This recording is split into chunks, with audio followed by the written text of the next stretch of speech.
Olá, gente, tudo bem com vocês? Falar a respeito da questão da viagem do Lula à China, né? E bem como do resultado, né, dessa viagem, dos acordos comerciais ali feitos e de toda a repercussão, né, que também vem sendo tido do caso, né? Bom, em primeiro lugar, é importante a gente lembrar que a gente tá falando já disso há bastante tempo, né? Faz tempo que eu venho falando sobre essa questão da reaproximação do Brasil com o BRICS, né? Que é muito importante. A escolha ali da Dilma para a presidência do Banco do BRICS, entre outras coisas, ela é muito importante aí para a gente ver essa consolidação, né? O BRICS é o futuro, gente. E o Lula sabe muito bem disso. Inclusive em seus discursos ele vem falando a respeito dessa questão, né? E a gente viu ali 15 acordos comerciais, né, com a China, vão gerar ali mais de 50 bilhões, né? Isso é muito incrível, né? A gente vê 50 bilhões de dólares, né? Então é muito dinheiro, né? É, é incrível a gente ver como o Lula está sendo brilhante na questão internacional, né? Toda essa discussão em relação à dolarização da economia, né? E do BRICS, tudo isso é muito importante para a gente ver um novo redirecionamento, né? Na economia global, né? Na geopolítica global também. Então isso aí demonstra o quanto o Lula ele está muito consciente do que está acontecendo no mundo, né? Ao contrário do que a mídia brasileira quer passar, né? Que o Lula não está entendendo o que está acontecendo com a guerra e tudo mais. Muito pelo contrário, o Lula está tendo uma visão extremamente lúcida a respeito dessa guerra, né? E da culpa que os Estados Unidos e grande parte da Europa está tendo em relação a essa guerra, né? De tentando manter a guerra a qualquer custo, né? Sendo que os esforços do Lula é justamente no sentido contrário, né? Do fim da guerra, né? Então é bem interessante a gente ver isso, né? Tiveram ali claras ameaças dos Estados Unidos a isso.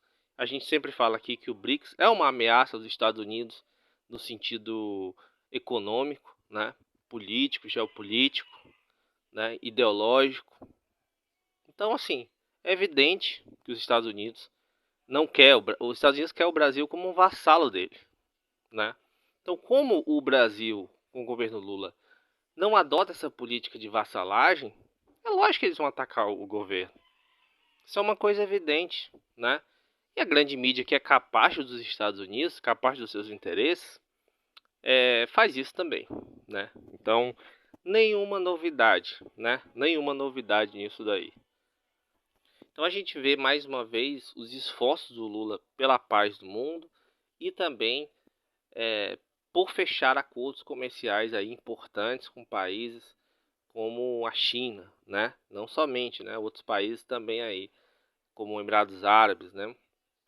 Então, o Lula vem no começo avassalador com uma mudança de postura política no campo das políticas externas, né? Indo muito bem, né? A gente tem que elogiar bastante essa postura do governo Lula, né? E o mais importante, gente, é que esses acordos, esses investimentos que vão vir da China, né? Eles vêm tanto para o setor de agronegócio, o que acaba também ajudando o Lula em um certo setor, né? Que ele tem uma certa rejeição, digamos assim, porque muitos ali apoiaram o Bolsonaro, mas também em setores de alta tecnologia, né? Setores ali que vão fomentar a nossa indústria, né? Então isso é excelente, gente. Isso é excelente, né?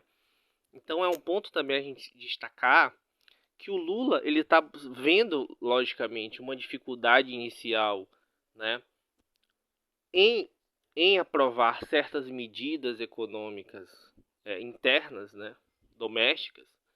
O Lula vai para a política externa para facilitar isso, até para conseguir um apoio maior para isso, né? Para conseguir trazer ali dinheiro de fora, né? Para fomentar a nossa economia por meio disso também, né? Além de algumas ações econômicas internas. Então, isso é muito interessante também, né? A gente vê como o Lula ele consegue criar meios, mecanismos de fomentar a nossa economia, né? Então, a expectativa, gente, a partir dessas relações, ela é muito boa, gente, é muito boa, né? É, a gente fica um pouco apreensivo, evidentemente, com esse tipo de chantagem que os Estados Unidos quer impor, mas o Lula parece muito confiante em relação ao resultado que ele está fazendo. Então, assim, o que a gente pode observar é que, de fato, essas relações entre Brasil e China, bem como com a Rússia também, né, tendo em vista que o Lula recebeu o chanceler russo, né, e estão ali também tendo acordos econômicos interessantes. Então a gente tem uma expectativa muito boa em relação ao BRICS, né?